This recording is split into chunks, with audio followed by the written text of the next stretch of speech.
Excuse me young man, your wallet just slipped. Aarav ने पलटकर देखा। सामने एक बुजुर्ग व्यक्ति फटे पुराने कपड़ों में खड़े थे। उनके एक हाथ में बैसाखी थी और बाल बिखरे हुए थे।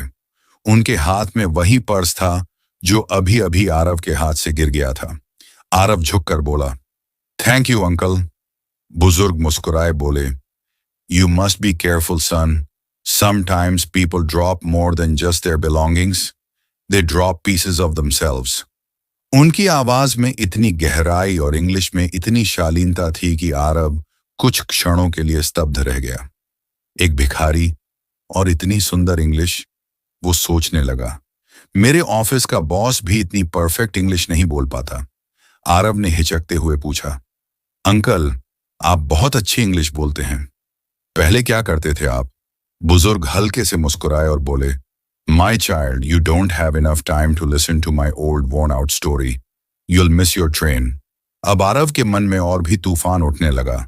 एक तरफ इन भिखारी अंकल की कहानी जानने की जिज्ञासा और दूसरी तरफ ट्रेन छूटने का डर। उसकी सीट की रिजर्वेशन भी थी। तभी ट्रेन ने जोर से हॉर्न बजाया। भिखारी मुस्कुराया और बोला, go, you will miss your train. Aarav ने अपने मन के तूफान को संभाला और जल्दी से ट्रेन की तरफ दौड़ा। ट्रेन धीरे धीरे चलने लगी। भिखारी मुड़ा और अपनी लाठी संभालते हुए जाने लगा। तभी पीछे से आवाज आई, excuse me uncle, I am free now, will you tell me your story. भिखारी हल्के से मुस्कुराया और कहा, कम हेयर। स्टेशन के कोने में एक बेंच थी। दोनों वहीं बैठ गए। आरव बोला, बाबा, मैं समझ चुका हूं, आप बहुत अच्छी अंग्रेजी बोलते हैं, लेकिन मेरी अंग्रेजी उतनी अच्छी नहीं है। मेरे कपड़ों पर मत जाइए। भिखारी हल्के से मुस्कुराया, मुझे तो लगा तुम किसी बड़ी आईटी कंपनी में काम करते होगे। आरव थोड़ा उदास हो गया और बोला, हाँ अंकल, करता था, लेकिन 2 साल पहले छोड़ दिया। वहां की मशीन जैसी जिंदगी मुझे बिल्कुल पसंद नहीं आई, इसलिए 2 साल काम करके छोड़ दिया और अब अपनी छोटी सी वर्कशॉप चलाता हूं। पर मैंने अपनी ट्रेन अपनी कहानी बताने के लिए नहीं छोड़ी, आपके लिए छोड़ी है। आपकी भाषा, आपका तरीका देखकर तो बिल्कुल नहीं लगता कि आप भिखारी हैं। आखिर ऐसा क्या हुआ बाबा जो आप इस हाल में हैं? भिखारी की मुस्कान धीरे धीरे गायब हो गई। उसकी आंखों में जैसे कोई पुरानी याद गहराने लगी। उसने शांत स्वर में कहा, क्या करोगे मेरी कहानी जानकर बेटा? अब बस यही सच्चाई है। ये रेलवे स्टेशन ही मेरा घर है और यहीं तक मेरी दुनिया। आरव की जिज्ञासा और बढ़ गई। उसने भिखारी का झुर्रियों भरा हाथ थामा और विनती करते हुए बोला, बाबा, मुझे लगता है कि मुझे आपसे जरूर कुछ सीखने को मिलेगा। भिखारी कुछ पल चुप रहा, फिर बोला, तुमने मेहरा मोटर्स का नाम सुना है? आरव बोला, हाँ, कुछ साल पहले वो कंपनी काफी तेजी से बढ़ रही थी, पर अब तो बस किसी तरह चल रही है। मार्केट से उसका दबदबा ही खत्म हो गया। क्यों? क्या आप उस कंपनी में काम करते थे? भिखारी ने गहरी सांस ली और बोला, I was the founder of that company. My name is Ashok Mehra. Aarav को जैसे बिजली का झटका लगा। उसकी आंखें फैल गईं। वो चौंक कर बोला, क्या आप अशोक मेहरा? लेकिन सब कहते थे कि आप तो अमेरिका चले गए। भिखारी की आंखों में नमी उतर आई। उसकी नजरें कहीं दूर शून्य में टिक गईं, जैसे वह किसी भूले बिसरे संसार में लौट गया हो। अशोक जी की मुस्कान धीरे धीरे फीकी पड़ गई। उनकी आंखें थोड़ी नम हो गईं। उन्होंने गहरी सांस ली और धीमे से बोले, हाँ बेटे, कभी इस देश की एक बड़ी ऑटोमोबाइल कंपनी का मालिक था मैं। इंजीनियर था, लेकिन मेरा सपना सिर्फ अपने लिए नहीं था। मैं चाहता था कि अपने देश के लिए कुछ बनाऊं। उसी सपने के लिए मैंने अपनी नींदें, अपना आराम, सब कुछ छोड़ दिया। अपने पसीने से खड़ी की थी मेहरा मोटर्स। थोड़ा रुककर उन्होंने आगे कहा, उससे पहले मैं भी तुम्हारी तरह एक ऑटोमोबाइल कंपनी में नौकरी करता था। 5 साल वहां काम किया। दिन रात मशीनों में डूबा रहता था। वहीं से सीखा कि काम की कीमत सिर्फ पैसों से नहीं, मेहनत से होती है। फिर धीरे धीरे थोड़ी बचत हुई तो एक छोटा सा वर्कशॉप खोल लिया। दिन में नौकरी, रात को वर्कशॉप, मशीनें ठीक करता, पुर्जे बनाता। उस वक्त मेरा बेटा रौनक छोटा था। जब भी मुझे देर रात तक काम करते देखता तो मासूमियत से कहता, पापा, जब मैं बड़ा हो जाऊंगा तो आपके जैसा मेहनती बनूंगा। ये कहते हुए अशोक जी की आंखों में नमी भर आई। उन्होंने अपने आंसू पोंछे और बोले, धीरे धीरे वर्कशॉप चलने लगा तो मैंने नौकरी छोड़ दी। सारा वक्त और मन उसी में लगा दिया। 10 साल बिना रुके मेहनत की, तब जाकर वो छोटा वर्कशॉप एक बड़ी कंपनी बन गया, मेहरा मोटर्स। मैंने सोचा अब मेरा सपना पूरा हुआ। फिर मैंने अपने बेटे को अमेरिका भेजा ताकि वो इंजीनियरिंग पढ़े और मेरे बाद कंपनी को संभाले। और जब रौनक लौटा तब तक मेहरा मोटर्स देश की बड़ी कंपनियों में गिनी जाने लगी थी। लेकिन वापस आने के कुछ ही महीनों बाद उसने मुझसे कहा, डैड, अब आप आराम करिए, अब कंपनी मुझे संभालने दीजिए। मैंने मुस्कुराते हुए कहा, बेटा, तुम पढ़े लिखे हो पर अभी अनुभव की जरूरत है। भारत का बाजार समझना आसान नहीं। वक्त आने पर सब तुम्हें ही दूंगा। वो कुछ नहीं बोला, बस हल्का सा मुस्कुराया। मुझे लगा उसने बात मान ली है, पर शायद उसी दिन कुछ बदल गया था, बस मुझे पता नहीं चला। अशोक जी की आवाज थोड़ी धीमी हो गई। वो आगे बोले, कुछ महीने बाद मैंने उसके लिए एक अच्छा रिश्ता देखा। जब मैंने उससे कहा तो उसने साफ मना कर दिया। बोला, डैड, मैं अपनी पर्सनल असिस्टेंट तानिया से शादी करना चाहता हूं। मेरी पत्नी सावित्री को वो लड़की बिल्कुल पसंद नहीं थी, लेकिन मैंने कहा, बेटे की खुशी से बढ़कर कुछ नहीं। सावित्री नहीं मानी तो मैंने उसे समझाया, तानिया मेहनती है, खुद के दम पर आगे बढ़ी है। शायद यही बात रौनक को पसंद आई होगी। शादी हो गई। शुरू के कुछ महीने तानिया बहुत अच्छी थी। वो सावित्री का ख्याल रखती, मुझे ऑफिस के काम में मदद करती। मैं मन ही मन खुश था। मैंने सावित्री से कहा, देखा, तुम गलत थी, तानिया बहुत अच्छी लड़की है। पर बेटा, कहते हैं ना, जब तूफान आने वाला होता है तो हवा पहले बहुत शांत हो जाती है। मुझे भी लगा कि अब सब ठीक है, लेकिन असल तूफान तो बस आने ही वाला था। उस दिन जब तानिया ने घर की बहू बनकर कंपनी में कदम रखा तो उसके आत्मविश्वास में कुछ अलग ही चमक थी। धीरे धीरे वो हर चीज पर नजर रखने लगी, अकाउंट से लेकर कर्मचारियों तक। मुझे लगा, ठीक है, यही तो चाहा था कि मेरा बेटा और उसकी पत्नी कंपनी को आगे बढ़ाएं। लेकिन कुछ दिनों में रौनक बदलने लगा। अब वो मुझसे या अपनी माँ से बात कम करता और जो भी कहता तानिया के जरिए ही कहता। एक दिन तानिया एक नया कॉन्ट्रैक्ट लेकर आई और बोली, पापा, ये बस एक फॉर्मेलिटी है ताकि मेरा भी नाम कंपनी में जुड़ सके। इससे रौनक का डायरेक्टर बनना आसान हो जाएगा। उसने इतना प्यार से कहा कि मैंने बिना ज्यादा सोचे साइन कर दिया। मुझे क्या पता था, उसी दस्तावेज के साथ मैंने अपनी पूरी कंपनी, अपनी पहचान, सब कुछ खो दिया था। अब मालिक मैं नहीं, वो दोनों थे। पहले जहां मेरा एक शब्द सबके लिए आखिरी होता था, अब तानिया की आवाज गूंजती थी। घर में भी सावित्री की जगह अब तानिया ने ले ली थी। सावित्री जो रोज अपने हाथों से मेरे और बेटे के लिए खाना बनाती थी, उसे किचन से ही हटा दिया गया। पुराने नौकर जो हमें इज्जत देते थे, निकाल दिए गए। नए नौकर हमें जैसे किसी बोझ की तरह देखते। हम अपने ही घर में पराये हो गए थे। फिर एक दिन तानिया और रौनक हमारे कमरे में आए। तानिया ने हल्की मुस्कान के साथ कहा, मम्मी, डैडी, हमें लगता है अब आप दोनों को थोड़ा आराम करना चाहिए। हमने रामेश्वरम के लिए टिकटें बुक की हैं, कल ही निकल जाइए। मैंने गुस्से से रौनक से कहा, अब और क्या बाकी है लेने को? घर, कंपनी सब ले गए, अब हमें भी निकालना बाकी था। रौनक कुछ बोलता, उससे पहले तानिया बोली, डैड, ये घर अब हमारा भी तो है और बेटा बेटी का हक होता है माँ बाप की संपत्ति पर। मैं फट पड़ा। तानिया, पहले तो मैं अपने बेटे से बात कर रहा हूं, तुमसे नहीं। और दूसरी बात, बेटा हक नहीं कमाता, प्यार और सम्मान से अपनी जगह बनाता है, धोखे से नहीं। सावित्री बस चुपचाप सब सुनती रही। फिर बोली, बेटा, तुमने तो कभी हमारा हाल तक नहीं पूछा, अब अचानक इतनी फिक्र कैसे? रौनक झुंझला कर बोला, आप लोगों के लिए कुछ भी करो, गलत ही लगता है। बस सामान पैक रखिए, कल निकलना है। अगले दिन वो हमें स्टेशन लेकर गए। ट्रेन 3rd AC की थी। कुछ घंटे बाद वो बोले, अब यहां से दूसरी ट्रेन पकड़नी है। हम नीचे उतर गए। रौनक बोला, आप यहीं बैठिए, मैं सामान लेकर आता हूं। तानिया ने हमें एक बेंच पर बैठाया और कहा, मैं टिकट लेकर आती हूं। फिर दोनों गए और कभी लौटे नहीं। ट्रेन सीटी देकर चलने लगी। तभी सावित्री ने देखा, वो दोनों उसी ट्रेन में चढ़ चुके हैं। वो घबराकर चिल्लाई, रौनक, तानिया, और ट्रेन के पीछे भागी। मैं भी उसके पीछे दौड़ा, पर अचानक उसका पैर फिसल गया और वो ट्रेन और प्लेटफॉर्म के बीच गिर गई। मैंने उसे बचाने की कोशिश की, पर मेरा पैर भी फंस गया। ट्रेन आगे बढ़ गई और मेरी आंखों के सामने मेरी सावित्री तड़प तड़प कर दम तोड़ गई। जब आंख खुली तो मैं अस्पताल में था।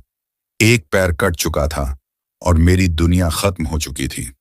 आज भी मैं उसी स्टेशन पर बैठा हूं, बस इसलिए कि शायद कभी भगवान इंसाफ दे दें। ये कहते कहते अशोक जी रो पड़े। आरव ने उनका हाथ थामा और बोला, बाबा, आपने जितना झेला है उतना कोई नहीं झेल सकता, लेकिन आप टूटे नहीं। आप इंसाफ की उम्मीद में अब तक जिंदा हैं। यही आपकी ताकत है। अशोक जी बस सिर झुकाए बैठे रहे। आरव बोला, बाबा, मेरे साथ चलिए। मेरे वर्कशॉप में मुझे आपके जैसे तजुर्बेकार की जरूरत है। आप मुझे सिखाइए। आपके पास जो अनुभव है वो मेरे लिए खजाना है। अशोक जी मुस्कुराए और बोले, बेटा, मैं एक लंगड़ा बूढ़ा आदमी, तेरे किस काम का। आरव ने उनके हाथ थाम कर कहा, बाबा, ये मेरा फैसला है। अगर कभी लगा कि आप बोझ हैं तो मैं खुद आपको वापस इस स्टेशन छोड़ जाऊंगा, लेकिन अभी मुझे आपकी जरूरत है। कुछ देर तक अशोक जी चुप रहे, फिर धीमे से बोले, ठीक है बेटा, चलो। और उस दिन से दोनों की जिंदगियां बदल गईं। एक को पिता मिल गया और दूसरे को जिंदगी का नया मकसद। जब अशोक जी पहली बार आरव के वर्कशॉप पहुंचे तो चारों तरफ बिखरे हुए पुर्जे, तेल के डिब्बे और टूटे औजार देखकर हल्का सा मुस्कुराए और बोले, बेटा आरव, ये वर्कशॉप है या कबाड़ खाना। आरव झेंपते बोला, बाबा, मैं मानता हूं मुझे अनुभव नहीं है, बस एक सपना था कि कुछ अपना करूं, इसलिए नौकरी छोड़कर ये वर्कशॉप खोल लिया। लेकिन अब आप आ गए हैं तो आप ही मुझे राह दिखाइए। आज से आप मेरा दिमाग और मैं आपके हाथ पैर। अशोक जी के चेहरे पर संतोष की झलक आई। उन्होंने कहा, ठीक है बेटा, तो सुनो, काम बड़ा या छोटा नहीं होता, लेकिन काम में ईमानदारी और गुणवत्ता सबसे जरूरी है। बहुत सारे प्रोडक्ट बनाने से अच्छा है कि कम बनाओ, मगर ऐसा बनाओ जो भरोसेमंद हो। अगर तुम्हारी चीज बेहतरीन होगी तो ग्राहक खुद तुम्हारे पास आएंगे। तुम्हें मार्केटिंग के पीछे भागने की जरूरत नहीं पड़ेगी। आरव उनकी हर बात ध्यान से सुनता और वैसा ही करता जैसा वो कहते। कुछ ही महीनों में वर्कशॉप की सूरत बदल गई। अब वहां सिर्फ जरूरत के हिसाब से ऑटो पार्ट्स बनते थे, लेकिन क्वालिटी ऐसी कि मार्केट में हर कोई पूछने लगा। फिर दोनों ने मिलकर एक ऐसा व्हीकल पार्ट बनाया जो किसी भी गाड़ी में लग जाने के बाद ईंधन की अशुद्धि से इंजन को खराब होने से बचाता था। जैसे ही यह पार्ट मार्केट में आया, तहलका मच गया।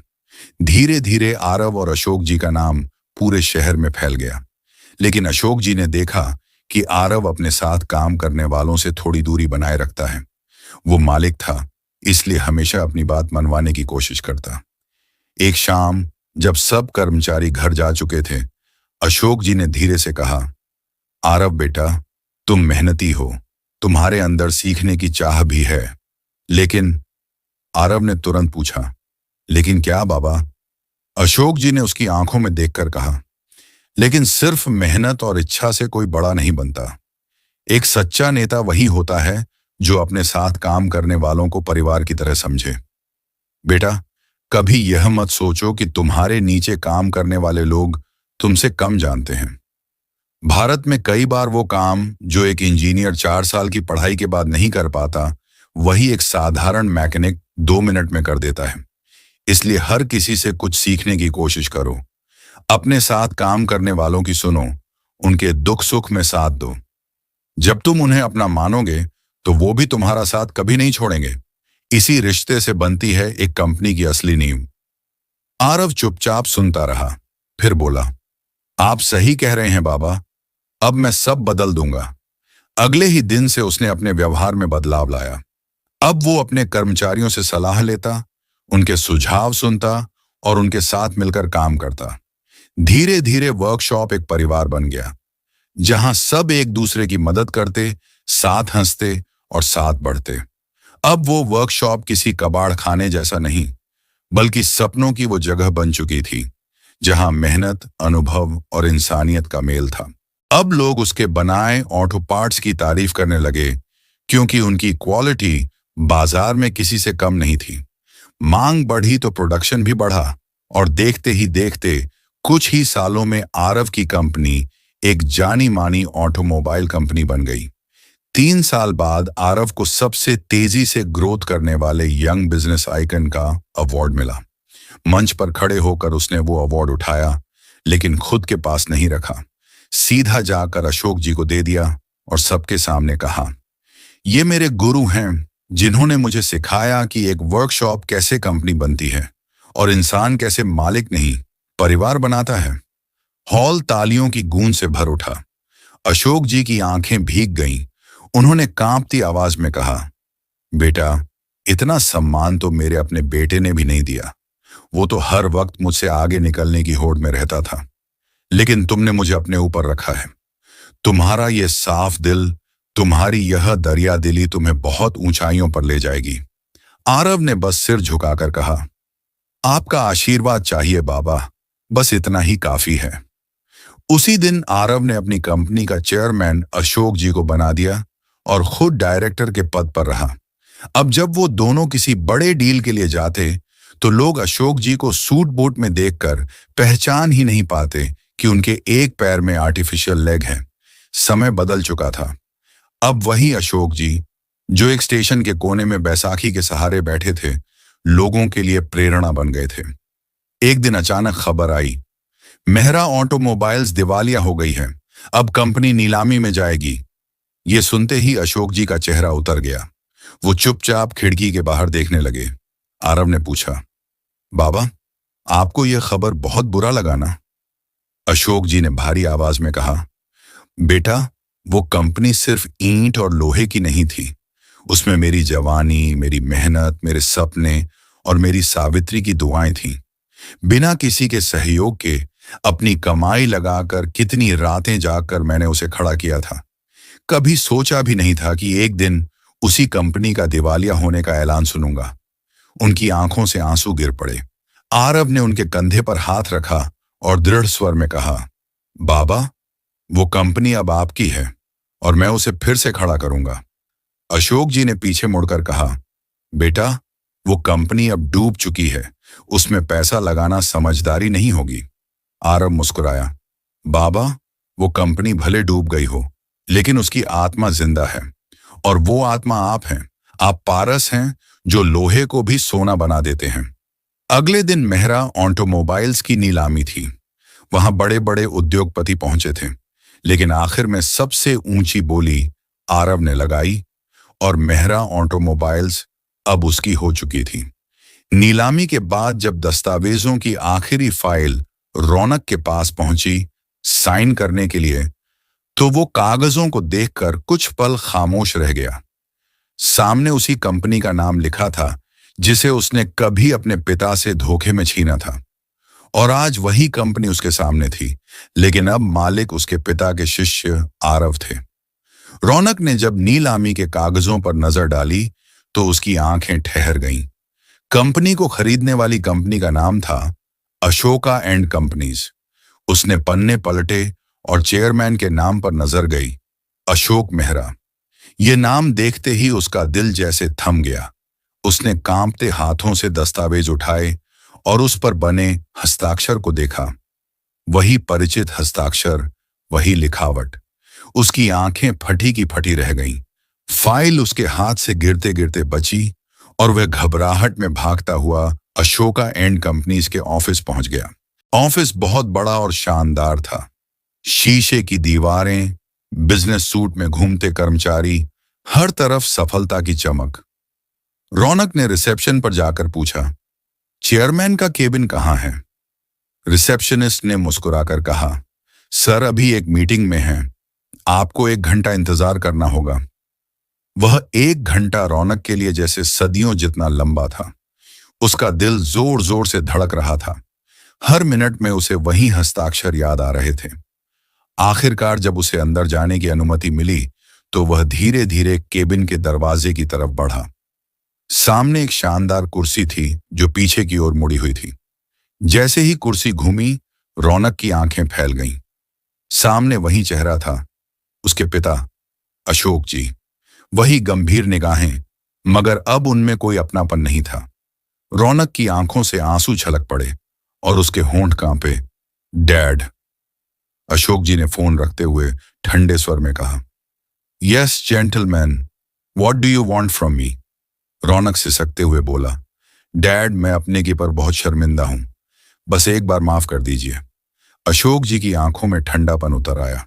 उन्होंने कठोर आवाज में कहा, मेरे लिए डैड शब्द अब किसी ताने से कम नहीं। मेरा बेटा उसी दिन मर गया था जिस दिन उसने अपने पिता को रेलवे स्टेशन पर अपाहिज छोड़ दिया था।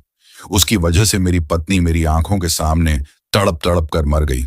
सालों तक मैं सड़क पर भीख मांगता रहा, पर उसने पीछे मुड़कर भी नहीं देखा। ऐसा बेटा मेरा नहीं हो सकता। रौनक घुटनों पर गिर गया, रोते हुए बोला, पापा, मैं बर्बाद हो गया हूं। तानिया भी मुझे छोड़कर चली गई। मेरे पास अब कुछ नहीं बचा। मैंने सब कुछ खो दिया। आप ही मुझे बचा लीजिए। मैं आपकी कंपनी में किसी छोटे से पद पर भी काम कर लूंगा। बस मुझे फिर से जीने का मौका दे दीजिए। अशोक जी ने खिड़की की तरफ मुंह करके धीरे से कहा, तुम जैसे इंसान को मैं अपनी कंपनी में नौकरी तो क्या, गेट के बाहर खड़े होने की इजाजत भी नहीं दूंगा। निकल जाओ यहां से, इससे पहले कि आरव आ जाए और तुम्हें पुलिस के हवाले कर दे। कहीं ना कहीं मेरे अंदर का पिता अब भी जिंदा है, जो तुम्हारे साथ वैसे व्यवहार से मुझे रोक रहा है। जाओ, इससे पहले कि मैं अपने आप को खो दूं। रौनक की आंखों से आंसू टपकते रहे। वह वहां से चला गया। शायद रौनक को उसके कर्मों की सजा मिल चुकी थी, लेकिन अशोक जी के दिल में जो खालीपन था, उसकी सजा उन्हें आजीवन मिली। दोस्तों, क्या अशोक जी ने सही किया? क्या एक पिता को अपने बेटे को यूं ठुकरा देना चाहिए, या फिर हर गलती माफी के लायक होती है? अपनी राय हमें कमेंट में जरूर बताइए। अगर यह कहानी आपको दिल को छू गई हो तो वीडियो को लाइक करें, चैनल को सब्सक्राइब करें और हमें सुपर थैंक्स भेजकर सपोर्ट करें, ताकि हम आपके लिए ऐसी ही और भावनात्मक कहानियां लाते रहें। धन्यवाद।